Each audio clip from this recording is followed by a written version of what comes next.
عبداللہ بن علا بن زبیر نے بیان کیا، انہوں نے بیان کیا کہ میں نے بصر بن عبید اللہ سے سنا،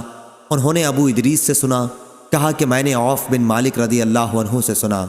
آپ نے بیان کیا کہ میں غزوہ تبوک کے موقع پر نبی کریم صلی اللہ علیہ وسلم کی خدمت میں حاضر ہوا۔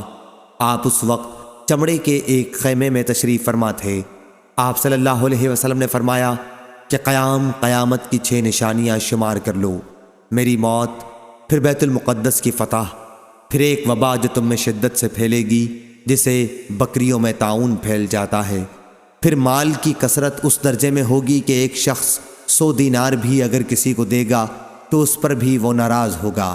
پھر فتنہ اتنا تباہ کن عام ہوگا کہ عرب کا کوئی گھر باقی نہ رہے گا جو اس کی لپیٹ میں نہ آ گیا ہو،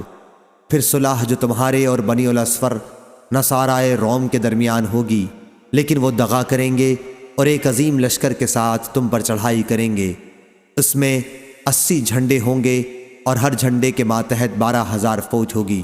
یعنی 9,60,000 فوج سے وہ تم پر حملہ آور ہوں گے۔ صحیح بخاری حدیث نمبر 3176۔